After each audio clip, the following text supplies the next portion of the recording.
បាទជំរាបសួរពុកម៉ែបងប្អូនអរគ្នាបាទជួបគ្នាទៀតហើយជាមួយ Suchit Learning បាទថ្ងៃនេះ Suchit Learning នឹងបង្ហាញពុកម៉ែបងប្អូនអំពីរបៀបបិទការ download ដោយស្វ័យប្រវត្តិនៅក្នុង Telegram បើសិនជាពុកម៉ែបងប្អូនមិនបិទការ auto download នៅក្នុង Telegram ទេកុំព្យូទ័រពុកម៉ែរបស់បងប្អូននឹងពេញនៅពេលឆាប់ព្រោះឯកសារជាច្រើននៅក្នុង Telegram តាំងពីនៅក្នុង group ទាំងពីក្នុង channel តាំងពីលក្ខណៈឯកជនការផ្ញើឯកសារជាច្រើននោះវានឹងធ្វើការទាញដោយស្វ័យប្រវត្តិចូលទៅក្នុងកុំព្យូទ័ររបស់ពុកម៉ែបងប្អូនបាទមុននឹងទៅមើលពុកម៉ែបងប្អូនកុំភ្លេចចុច Subscribe វីដេអូរបស់ខ្ញុំម្នាក់មួយដើម្បីទទួលបានវីដេអូថ្មីនៅពេលខាងមុខទៀតដើម្បីបិទការ download ដោយស្វ័យប្រវត្តិនៅក្នុង Telegram ដែលវាទាញដោយស្វ័យប្រវត្តិអញ្ចឹងកុំចាំយូរយើងទៅមើលការបិទកន្លែងដែល auto download នៅក្នុង Telegram របស់យើងដើម្បីកុំឲ្យវា download ដោយស្វ័យប្រវត្តិធ្វើកុំព្យូទ័ររបស់យើងពោពេញទៅដោយឯកសារហើយឆាប់ពេញកុំចាំយូរតោះទាញទៅមើលនៅក្នុងកុំព្យូទ័រទាំងអស់គ្នា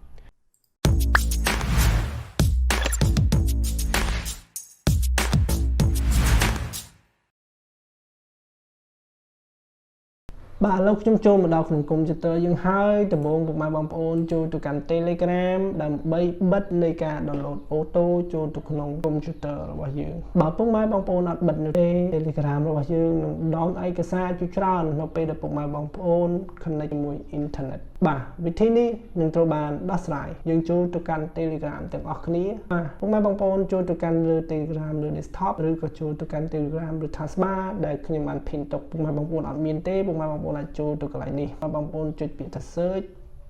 ពាក្យ Telegram មកបងប្អូនវានឹងចេញមកហើយបាទអញ្ចឹងខ្ញុំបើកនៅលើ desktop នេះយើងចុច2ដងមកឆ្វេងបាទ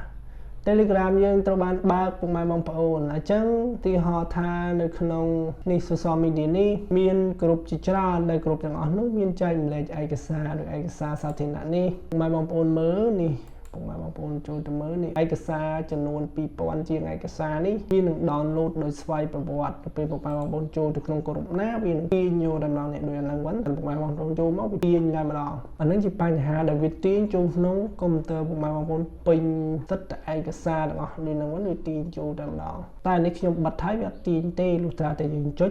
ទាញបានវាទាញបាទអញ្ចឹងវាកាត់បន្ថយនៅក្នុងការ ស៊ី space កុំព្យូទ័រយើងដែរពេលយើងបិទកុំឲ្យវា download auto នៅក្នុង Telegram នៅលើកុំព្យូទ័រយើងបាទអញ្ចឹងដើម្បីចូលបិទវាបាទកុំឲ្យវា download auto យើងត្រូវធ្វើដូចម្ដេចយើងទៅមើលបាទអញ្ចឹងអានេះខ្ញុំបានបិទរួចហើយអញ្ចឹងយើងចូលទៅកាន់នេះកន្លែងសញ្ញាត្រី3នេះបងប្អូនអញ្ចឹងយើងចូលកាន់ត្រី3ផ្នែកខាងលើនេះ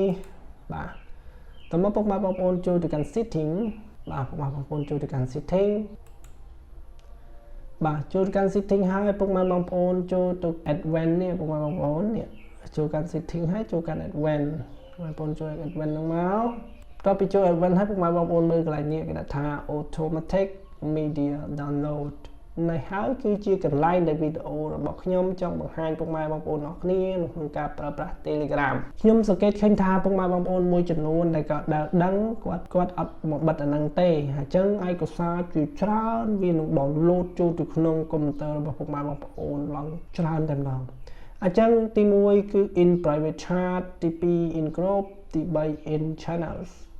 អញ្ចឹងពុកម៉ែបងប្អូនត្រូវតែបិទទាំង3ហ្នឹងកុំឲ្យវា download auto ឲ្យសោះបើមិនចឹងទេវានឹងសិទ្ធិឯកសារក្នុងកុំព្យូទ័រយើងពេញឆាប់ជាមិនខានអញ្ចឹងយើងចូលទី1 in private chat បាទចូល in private chat មកយើងត្រូវបិទទាំងអស់មកពុកម៉ែបងប្អូនណាយើងបាច់បិទក៏មិនបាច់ទៅបាទទី1គឺ photo គឺខ្ញុំបិទនេះមុនបងជែកយើងបិទមក file មុនបងជែកបើសិនជាបើកចុចបិទមកកាលណាពណ៌ខៀវវាបើកឲ្យពុកម៉ែបងប្អូនអញ្ចឹងយើងបិទមកកាលណាបិទនេះ file នេះវាលែង download auto ហើយ photo ក៏វាលែង download auto ដែរគឺយើងចុចលើវាទៅវា download បាទចំពោះ sound voice message គឺខ្ញុំឲ្យវា download បាទព្រោះ voice វាអត់អីទេអញ្ចឹងគឺខ្ញុំបិទខ្ញុំទុកតែមួយទេបន្ទាប់ពីពុកម៉ែបងប្អូនបិទហើយអស់ពុកម៉ែបងប្អូនចង់បិទអានេះទៀតក៏បានដែរបិទអា voice នឹងទៀតក៏បានដែរប៉ុន្តែពេលបិទចឹងទៅ voice ហ្នឹងតើពុកម៉ែបងប្អូនចុចលើទៅវានិយាយទៅវា download ហើយបាននិយាយអញ្ចឹងណាអញ្ចឹងយើងបិទចឹងមក photo file វីដេអូដែលគេផ្ញើក្នុងក្រុមហ្នឹងនៅក្នុងលក្ខណៈឯកជនយើងហ្នឹងបុគ្គលហ្នឹង zip ហ្នឹងក៏យើងបិទដែរអញ្ចឹងយើងចុចពាក្យថា save បាទទី1នៅក្នុង in private chat យើងបានធ្វើរួចហើយអញ្ចឹងយើងចូលទៅក្នុងក្រុមនេះគឺជាក្រុមជាច្រើននៃក្រុមដែលយើងមើលឃើញនេះវានឹងទាញដោយស្វ័យប្រវត្តិបើយើងអត់បិទអញ្ចឹងយើងចូលទៅបិទនៅក្នុងក្រុមទៀតចូលម្ដងក្នុងក្រុមវាមានដូចគ្នាវាដាក់ថា automatically download អញ្ចឹងយើងបិទចោលទាំងអស់ដូចគ្នាបាទពុកម៉ែបងប្អូនបើសិនជាមកឃើញជាណាអញ្ចឹងពុកម៉ែបងប្អូនចុចវាបិទអស់មកហើយបន្តមកពុកម៉ែបងប្អូនចុច save ដូចគ្នាអញ្ចឹងពីរនេះធ្វើរួចហើយវានៅ in channel Telegram មាន channel មួយទៀតពុកម៉ែបងប្អូនពេលពុកម៉ែបងប្អូនចូលទៅនឹងមាន channel មានក្រុមផ្សេងគ្នាពុកម៉ែបងប្អូនបាទអញ្ចឹងយើងចូលទៅកាន់ channel យើងបិទដូចគ្នា photo នេះបិទចោលទៅបើសិនជាបើកបាទនេះបិទចុចបិទចឹងទៅខ្ញុំបិទទៀត voice ខ្ញុំបើកមួយទៅស៊ីនេះក៏ខ្ញុំបិទវីដេអូក៏ខ្ញុំបិទបាទតោះមកខ្ញុំចុច O សំទោសចុច save ខាងក្រោមនេះបាទបន្ទាប់ពីចុច save ហើយទាំង3នឹងរួចអញ្ចឹងមានន័យថាគឺអូខេហើយឯកសារយើងគឺលែង download ដោយអូតូហើយអញ្ចឹងណា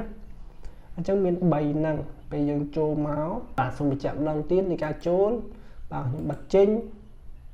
បាទដើម្បីចូលទៅបិទ Telegram ដើម្បីកុំឲ្យវា download អូតូទីមួយពុកម៉ែបងប្អូនចូលទៅកាន់កន្លែង profile យើងចូលពាក្យថា setting តមកពុកម៉ែបងប្អូនចូលទៅកាន់ advanced setting ហើយចូល advanced តមកពុកម៉ែបងប្អូនមកមើលខាងក្រោមនេះគឺ automatic download media អញ្ចឹងពុកម៉ែបងប្អូនចូលទាំង3ហ្នឹងទៅហើយបិទវាចូលអាមួយនេះបិទវាមកបិទ photo បិទឲ្យវាចេញពណ៌អញ្ចឹងមកអាណាពណ៌ចេញវាបើកឲ្យពុកម៉ែបងប្អូនតមកពុកម៉ែបងប្អូនចុច save បាទអញ្ចឹងដូចគ្នាទី1ទី2ទី3នេះក៏ដូចគ្នាពេលពុកម៉ែបងប្អូនធ្វើអញ្ចឹងហើយពុកម៉ែបងប្អូនបិទចេញមកនៅពេលពុកម៉ែបងប្អូនចុចបិទចឹងហើយពុកម៉ែបងប្អូនមើលឯកសារគឺឯកសារវាអត់ download អូតូទេលុះត្រាតែពុកម៉ែបងប្អូនចុចលើវាណាចុចលើវាទៅវា down ណានឹងប៉ុណ្ណឹងតែបើពុកម៉ែបងប្អូនអត់បានបិទទេពុកម៉ែបងប្អូននឹង scroll មកអញ្ចឹងនឹងឃើញវាវិល down តែម្ដងទាញយកតែម្ដងឲ្យតែយើងចូលក្រុមណាចូលក្រុមណាចូលជាមួយបុគ្គលណាដែលផ្ញើឯកសារមកគឺវានឹងទាញយកតែម្ដងបាទអញ្ចឹងឯកសាររបស់យើងវានឹងចូលទៅក្នុងកុំព្យូទ័រយើងកាន់តែច្រើនទៅបាទមិនដឹងឯកសារស្អីទេច្រើនមែនទែនអញ្ចឹងយើងត្រូវធ្វើការបិទវាបាទអញ្ចឹងមិនដែរពុកម៉ែបងប្អូនអាចធ្វើបានដែរទេបាទនេះគឺជាតិចនិចបន្តិចបន្តួចចែកម្លែកពុកម៉ែបងប្អូន